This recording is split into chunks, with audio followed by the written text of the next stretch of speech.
Hoy vamos a hablar de una bacteria que ha sido, por un lado, muy estudiada porque es una bacteria que es muy fácil de crecer en los medios de cultivo, ¿sí? En realidad, todas las enterobacterias, fundamentalmente Escherichia coli, que es una de las más estudiadas, son bacterias que, como su nombre lo indica, la palabra enterobacterias es que están relacionadas íntimamente con el tracto digestivo, ¿sí? Con el intestino. Ahora, en nuestro caso, Escherichia coli también es un simbionte, vive en nuestro intestino, genera ciertos productos que para nosotros son favorables, de ahí la flora entérica natural que tenemos, pero por otro lado, algunas cepas de Escherichia coli son patógenas. De ahí la peligrosidad de esta bacteria cuando está presente en los alimentos, ¿sí? Es un género muy difundido. Hay en realidad el género Escherichia y fundamentalmente todas las especies coli son muy ubicuas de los ambientes, están asociadas a materia orgánica y aparte las vamos a encontrar tanto en el tracto digestivo del hombre como de animales, ¿sí? Y en nuestro caso corresponde también a lo que uno determina la flora habitual o flora basal del intestino, ¿sí? Esa flora entérica que después generalmente queremos recomponer cuando hay una gastroenteritis, ¿sí? Escherichia coli es parte de uno de los comensales del intestino. Bien. Ahora,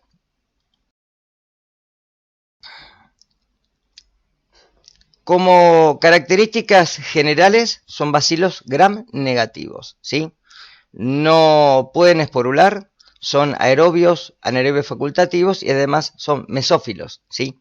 Se van a desarrollar, como la mayoría de las enterobacterias, a una temperatura, ¿sí? Generalmente un óptimo de 37 grados, pero todos los que uno van a ver después que uno habla de generalmente indicadores de contaminación fecal, Escherichia coli es uno de ellos, ¿sí? Son bacterias que uno cuando las hace crecer en medios de cultivo pueden soportar hasta los 44 grados centígrados. Con lo cual, y además es uno de los requerimientos para poder tener como indicadores de inocuidad, ¿sí? Cuando uno quiere hacer crecer los coliformes fecales, esta es una de ellas, ¿sí?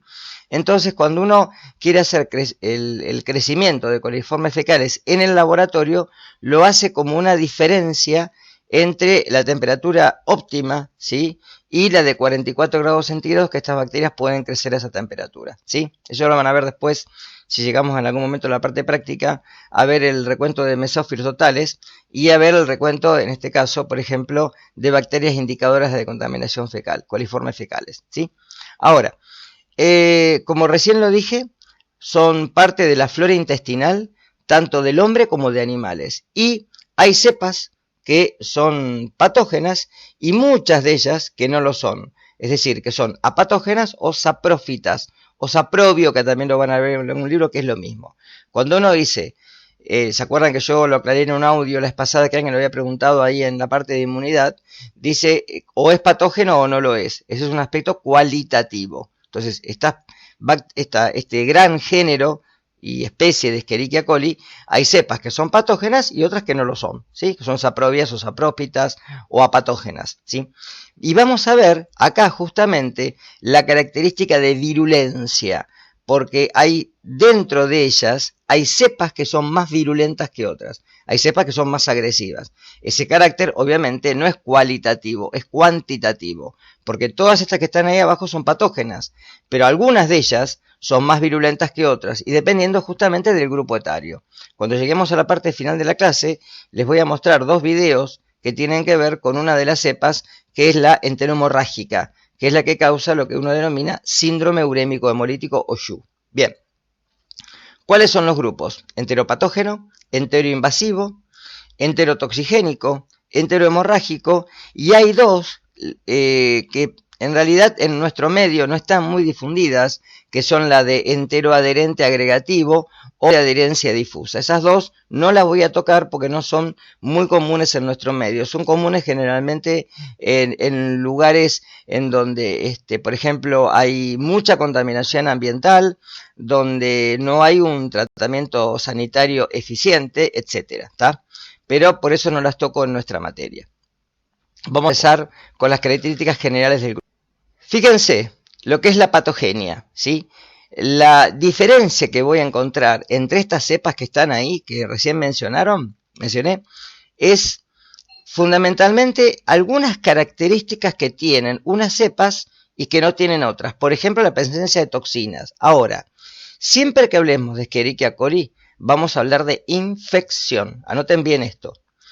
Dentro de las características que algunas tienen, puede ser una toxoinfección, ¿de acuerdo?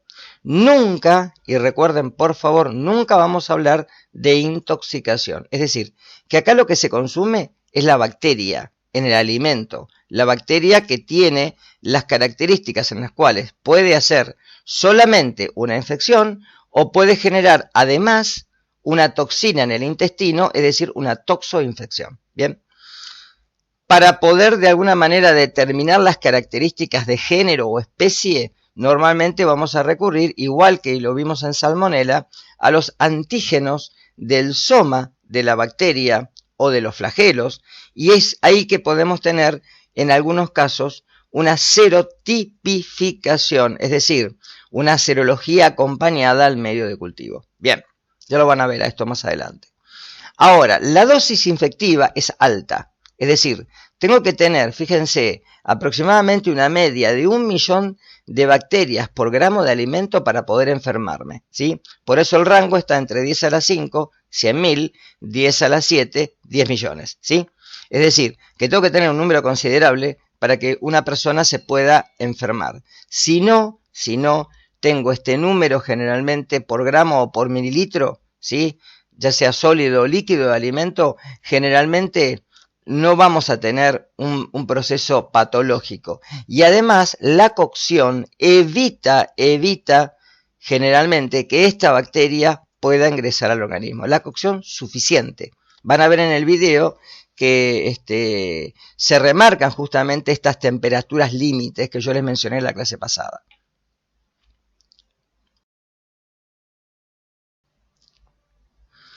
Empecemos con el primero, el que se denomina enteropatógeno. El enteropatógeno, que se puede simbolizar con esas siglas, tiene alrededor de 13 serotipos. Es decir, escuchen acá, uno habla de Escherichia, género, coli, especie, enteropatógeno, serotipo, cepa o subespecie, es lo mismo. Cuando uno habla de cepa, habla de subespecie o serotipo, está diciendo lo mismo, ¿está? Es decir, está después de la especie. Es una subespecie, por eso está subclasificada. Bien, en este caso, esta bacteria puede producir una toxina similar a la toxina Shiga, pero muy baja concentración, ¿sí? Además tiene factores de adherencia al intestino que produce una alteración de la vellosidad intestinal, o sea, de las microvellosidades. Y esto generalmente da una diarrea de tipo invasivo, ¿sí? Puede haber cambios, además, en la morfología y en las alteraciones de las vellosidades, y esto trae una lesión que es muy típica, que se denomina copa o pedestal. Esto impide la absorción de agua y de iones y provoca generalmente la diarrea, ¿sí? De ahí que la disminución absortiva en el ribete, en el cepillo, en la célula intestinal, haga de que ciertas enzimas se activen y que se cambie el transporte de iones, con lo cual se instaura una diarrea y la posterior deshidratación. Esta cepa es autolimitante, es decir, el individuo se puede recuperar sin la necesidad de medicación antibiótica, y además es un patógeno generalmente que vamos a encontrar en los primeros años de vida. Es decir, es muy común que esto ocurra también en lo que uno habla de lactantes o en niños de muy corta edad. Fundamentalmente porque ustedes recuerden que en el caso de los lactantes y de los niños, el sistema inmune todavía no ha desarrollado una secreción propia de IgA secretora a nivel intestinal. Esto hace de que sea muy importante la lactancia materna, porque la leche materna contiene esta inmunoglobulina, esta IgA, que tapiza el intestino y provoca una disminución de las infecciones a nivel intestinal. ¿De acuerdo? Por esto, generalmente en países en los cuales no hay agua potable y los biberones se pueden preparar con leche en polvo que se hidrata con agua contaminada, es un riesgo para la salud. ¿De acuerdo? Así puede llegar Escherichia coli enteropatógeno al lactante. Escherichia coli enteroinvasivo. En este caso, contamos de 9 serotipos o 9 subespecies. Y normalmente acá lo que vamos a encontrar que esta bacteria es similar actuación a lo que hacía Shigella, puede invadir el intestino. Es decir, a diferencia del anterior, que la toxina era la responsable de la sintomatología, acá lo que vamos a encontrar es que como Escherichia coli enteroinvasivo, miren las palabras, puede generar una infección intestinal multiplicándose, como habíamos visto en el caso de Shigella, en el enterocito y provocando la muerte de macrófagos con la presencia de leucocitos muertos en la materia fecal. Esto se da porque esta bacteria tiene asociados genes en plásmidos que le permiten invadir la mucosa intestinal. Normalmente encontramos un periodo de incubación, fíjense, alrededor de las 72 horas, como si producen casi todas las toxoinfecciones. Y se va a producir una diarrea de tipo sanguinolenta y además mucosa.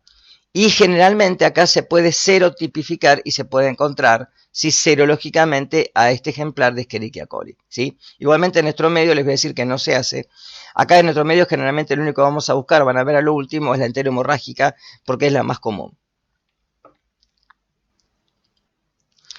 Incidencia de estas dos, ¿sí?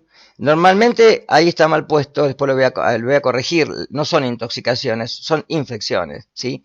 Las infecciones, tanto por la Escherichia coli la enteropatógena o la enteroinvasiva, generalmente son muy escasas en nuestro medio, pero en lugares en donde no hay un tratamiento del agua, es decir, donde hay agua de pozo y el agua puede estar contaminada con materia fecal, Escherichia coli es muy común. Además, la manipulación incorrecta de los alimentos, el lavado, obviamente, higiene de los lugares y la contaminación cruzada son las posibilidades de que esta bacteria llegue al medio. Ustedes recuerden que la cocción suficiente elimina la bacteria, con lo cual no tenemos peligro, ¿sí? Normalmente lo vamos a encontrar en alimentos frescos, que pueden ser carnes o vegetales frescos. Carnes mal cocidas, ¿sí? Pobremente cocidas, generalmente cuando uno ve ese interior de la carne que todavía está roja, o en vegetales que no están higienizados correctamente. Es decir, cuando el lavado del vegetal, ¿sí? De la hoja generalmente, que se consume, ¿sí? Sin cocción, puede traer esta peligrosidad al intestino. Además, obviamente, como les dije recién, la higiene personal y la contaminación cruzada. Sí, trabajar con utensilios en lo crudo y en el cocino en forma cruzada, que eso puede generar que la bacteria haya estado en el crudo y ahora pase al cocido, que ya tuvo un punto de control, pues ya se hizo la cocción y ahí tenemos la contaminación cruzada.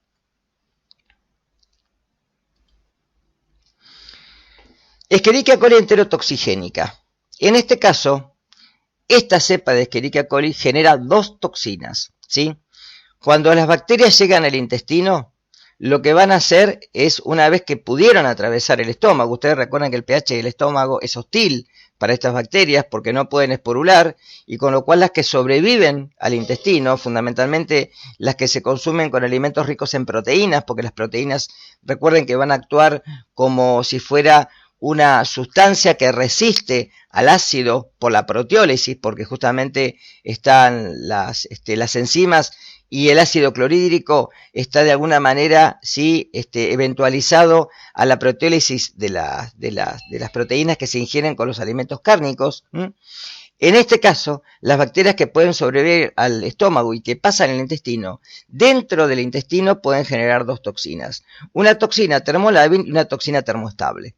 Igualmente en el intestino, la temperatura del intestino no alcanza para que la toxina que es termolábil pueda de alguna manera ¿sí? Inactivarse. Y esto va a generar una diarrea que se da por la salida de electrolitos a través de un sistema que vamos a ver en varias de las ocasiones provocados por las toxinas, que es el aumento de los niveles de AMP cíclico intracelular. Si ustedes recuerdan algo de lo que habían visto por ahí en biología, ¿sí? Un segundo mensajero ¿sí? Es el AMP cíclico. ¿Por qué? Porque cuando la célula recibe un mensaje del extracelular, produce de alguna manera ¿sí? La ciclación de la hidrólisis del ATP en AMP cíclico. Esto por el sistema de las fosfodiesterasas y el sistema de los niveles de AMP cíclico intracelular, abre canales de cloruro y abre canales de sodio. Con lo cual, este sistema lo que provoca, la enzima, la deantiociclasa, al provocar la ciclación de la AMP, es la apertura de canales iónicos. Cuando esos canales iónicos se abren, el sodio y el cloro salen de la célula acompañados con agua, solvatados como siempre, con lo cual se instaura un proceso de diarrea. Y esa diarrea es la que hace de que se pierdan electrolitos, se pierda agua y se instaure un síndrome de deshidratación profusa. ¿De acuerdo? Esta bacteria genera con estas toxinas una diarrea que hay que recomponerla a nivel hidroelectrolítico. Ahí tienen las toxinas, la toxina LT, la termolábil, es una toxina, y esto vaya recordándolo desde ahora, de alto peso molecular. ¿Qué quiero decir con esto? Cuando nosotros encontremos en la bibliografía que hablamos de una toxina termolábil, es porque es una proteína o es un péptido o algo muy grande, que el calor la va a desnaturalizar. En cambio, cuando son termoestables, las toxinas son de muy bajo peso molecular, o pueden ser aminoácidos, como vamos a ver en aminas biógenas. Quiere decir que el calor no las afecta, ¿de acuerdo? Estas toxinas, la termolábil, consta de dos tipos, una toxina llamada A y una B, termoestable A, termoestable B, que son las que son muy similares a la toxina colérica, pero con una acción mucho menos profusa. Cuando lleguemos a cólera, vamos a ver que el cólera, que es una enfermedad también infectocontagiosa, que se da por la contaminación de agua o de alimentos, se da en una forma mucho más profusa y la adaptación es mucho más grave, ¿sí? Y se puede llegar al individuo a la muerte, ¿sí? Hace muy poco tiempo. Ahí preguntan si empezó a las 2. Sí, yo lo tuve que lo avisé por plataforma. Igual la clase quédense tranquilos que queda grabada. Todo lo que dije va a quedar grabado en el PowerPoint. Así que no se hagan problema. Después van a llegar para las preguntas, ¿sí? Lo tuve que avisar porque la clase se superponía con otra. Es por hoy nada más. Sí, y es por hoy solamente. Bien, ahora, esta toxina en la división lo que hace es transformar el guanilato ciclasa, ¿sí? ese nucleoide cíclico de GTP a GMP y causa también los niveles, ¿sí? De salidas de iones a través de la membrana intestinal con cloro y con sodio. Esto provoca obviamente la diarrea. Periodo de incubación generalmente como una toxoinfección, de 12 a 72 horas. ¿Sí? La diarrea generalmente puede traer consecuencias, generalmente es una diarrea explosiva, con cólicos, con dolor abdominal. Generalmente los vómitos son muy raros. Ustedes recuerden que cuando hablamos de intoxicaciones propiamente dichas, el síntoma principal es el vómito. porque es muy profusa y generalmente provoca emesis. En cambio, cuando hablamos de toxoinfecciones, generalmente es la diarrea. Y cuando hablamos de infecciones, el punto principal que vamos a tener que encontrar es la fiebre. Por eso a veces cuando lean y cuando hagan cuadros comparativos, fíjense en esas diferencias, ¿sí? Acá generalmente también es autolimitantes. Normalmente el grupo etario es generalmente son los niños, y normalmente también podemos encontrar una incidencia muy amplia en lo que es la diarrea del viajero, es decir, el individuo que no está acostumbrado, por ejemplo, como nos puede pasar prepandemia, ¿no?, a irnos a un lugar en Brasil donde se recogen los peces del agua y el pescado se cocina muy pobremente, consumimos eso, consumimos crustáceos, la bacteria puede estar en el agua, queda generalmente del intestino al músculo del animal, la consumimos, y para el viajero que no está acostumbrado a un tipo de bacteria que para el que es, digamos, foráneo del ambiente, si el que es local, no le causa ya infección, porque ya tiene defensas, para nosotros puede ser lo que uno denomina diarrea del viajero. A eso se le llama. También puede ser, obviamente, por agua contaminada, por una napa freática contaminada con lo que sería el drenaje del pozo ciego hacia el agua. Eso es muy común en los lugares donde no hay agua corriente. Y además, generalmente, la detección, como les dije hoy, no está asociada a nuestro medio, es muy complicada y generalmente no se hace. Como ecología, alimentos crudos o pobremente cocidos, y generalmente de origen animal.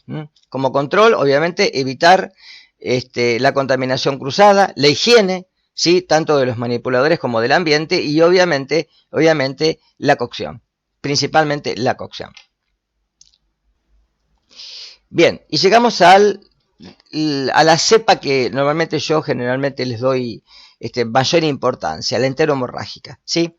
¿Por qué le doy mayor importancia? Porque sí es común en nuestro medio, ¿sí? Es común en todo el país. Mar del Plata es zona endémica, además. Tenemos muchos casos anualmente de síndrome urémico hemolítico. Esta bacteria, Escherichia coli enteromorrágica, tiene asociado a los plásmidos unas toxinas denominadas toxinas vero o verocitotoxinas. Estas toxinas, ¿sí?, se llaman así, se denominan así, por el efecto que generan en estas células de mono verde africano. Son células de cultivo, como las células que voy a mencionar después cuando hable de virología. Estas células, que son la BT1, la BT2 y la BT3, estas toxinas, son las que Escherichia coli, que tiene factores de adherencia intestinal, secreta en el intestino y provocan un síndrome, o sea, un conjunto de síntomas, que provoca hemólisis, y esta hemólisis trae a consecuencia cuerpos que se van a depositar en el riñón y generan como consecuencia una insuficiencia renal aguda. Esa insuficiencia renal aguda en los niños menores de 5 años hay que hospitalizarlos y hay que llevarlos a diálisis intraperitoneal, con la consecuencia de falla renal, con la consecuencia de muerte y con la consecuencia también de una enfermedad renal que de aguda se puede transformar en crónica. ¿Está claro esto? Por eso la importancia de esta bacteria. Bien. Genera una toxina que se denomina toxina Shiga, muy similar a la toxina que también genera, ¿sí?, Shigella. De ahí la palabra. Con lo cual, esta bacteria es muy peligrosa en nuestro medio y hay que tener mucha precaución con los niños menores de 5 años generalmente, con los alimentos que consumen, con el lavado de las verduras y con la cocción de las carnes, ¿sí? Signos clínicos. Acá vamos a encontrar una colitis hemorrágica, o sea, la materia fecal con sangre. En el pediatra, lo más común es que lo que haga revisar en el pañal la materia fecal con sangre. Hay kits para detectar en el laboratorio materia fecal con sangre, con lo cual es uno de los primeros síntomas que podemos llegar a ver, ¿sí? Además, dolor abdominal, generalmente puede haber febrícula o fiebre, pero muy baja, ¿sí? Hay una inflamación de la mucosa, el edema, y además la materia fecal con sangre es el primer síntoma que alerta al pediatra y que tiene que ser el síntoma de control. a nivel epidemiológico, ¿sí? Generalmente comienza con una diarrea acuosa, se va a tornar sanguinolenta y en el caso de los individuos mayores de 5 años o en los adultos, a veces puede pasar como desapercibida o se puede autolimitar en una semana. Pero en muchos de los chicos presenta este síndrome urémico hemolítico, generalmente en menores de 5 años. Con lo cual, lo que genera es anemia microangiopática, es decir, destrucción de eritrocitos que terminan como cuerpos de inclusión y que generan una insuficiencia renal. Ahí va a haber trombocitopenia, disminución de plaquetas, va a haber disminución del hematocrito, ese también es un parámetro que se mide en el laboratorio, y en el laboratorio el pediatra puede buscar lo que se llaman eritrocitos crenados. ¿Qué es el eritrocito crenado? Es el glóbulo rojo que en vez de verse una anemia, una hemólisis, se ve roto como una cáscara de huevo. ¿Por qué? Porque ¿qué es lo que ocurre? Estas toxinas actúan a nivel del capilar sanguíneo, obstruyendo y formando verdaderas paredes que cuando el glóbulo rojo quiere pasar, lo rompen como si fuera una gilet.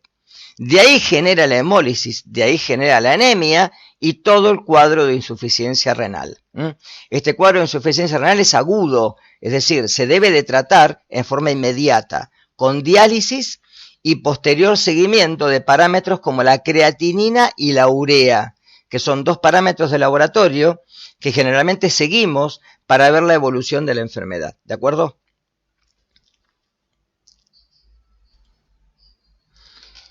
Ahí están los cambios que se ven. En las células epiteliales se ve una actividad mitótica, es decir, una gran reproducción celular en las criptas por destrucción de la mucosa. Además hay infiltración de leucocitos que van al lugar de la infección. Estas modificaciones siempre están asociadas a las verocitotoxinas, de ahí que se da la diarrea acuosa y la presencia de sangre en la materia fecal. Y ahí está lo que les dije recién. Anemia hemolítica, una disminución del hematocrito por debajo del 30%. Recuerden que el hematocrito es la medida que tengo entre el paquete celular de glóbulos rojos y el plasma.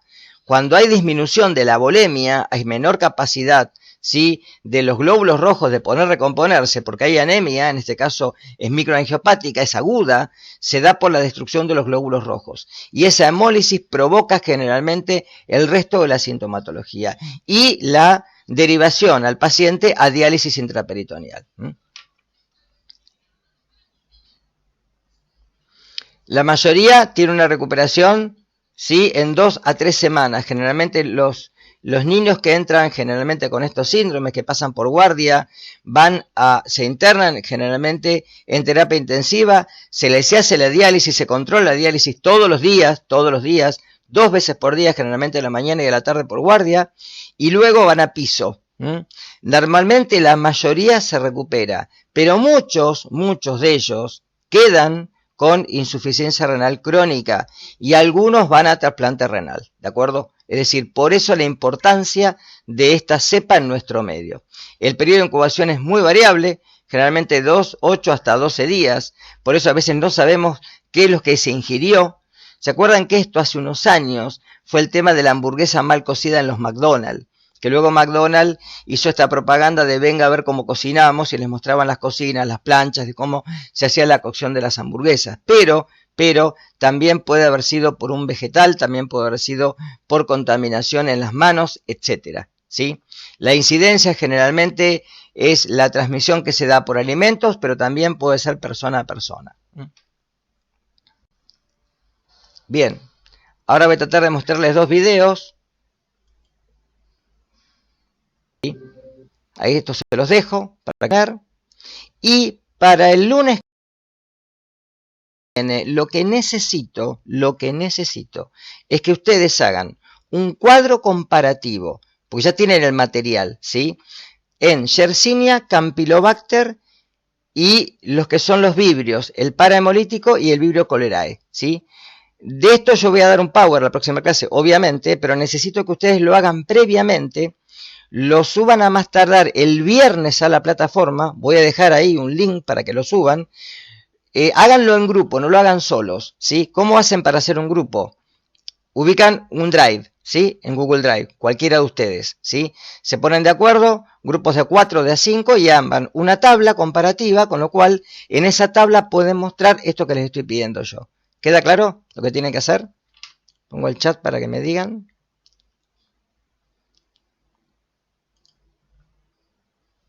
¿Se entiende lo que tienen que hacer? Bien, perfecto. Bien. Entonces, lunes que viene nos encontramos a las 15. Yo ya ahora voy a gestionar el aula. Dejo esta clase grabada en audio en YouTube como dejé las otras y ahí les pongo directamente los links de estos dos videos. Acá preguntan con las características que nosotros elijamos. No.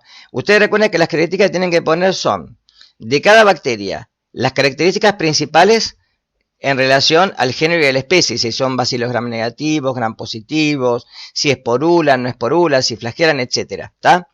Las dosis mínima efectiva, los alimentos implicados y el cuadro clínico que generan, ¿está claro? ¿Se entiende? Fíjense que en cada uno de los grupos que vimos hicimos siempre lo mismo. Empezamos con la bacteria, después damos las características que pueden tener en relación a la infección, o la intoxicación o la toxoinfección, qué es lo que hacen.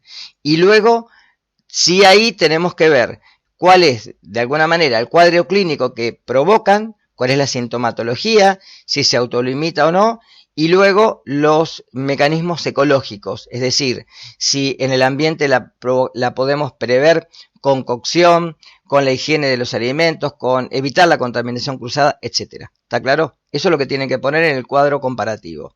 Luego lo que hacen es, una vez que lo tienen, yo voy a dejar ahí para que lo suban al Drive.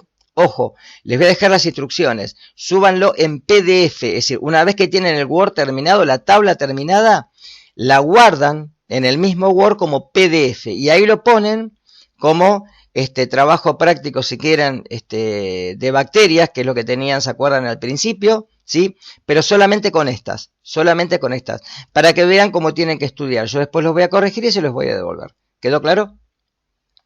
¿Se entendió lo que tienen que hacer? Bien, perfecto. Bueno, nos encontramos el lunes que viene. Ya les dejo los links para, una vez que suba esto a YouTube, esperen un rato, les dejo todos los links para que los puedan tener y que puedan ver estas dos presentaciones, ¿sí? Bueno, nos vemos el lunes que viene a las 15, ¿sí? Y estudian, que después en junio ya vamos a tener el examen parcial, ¿sí?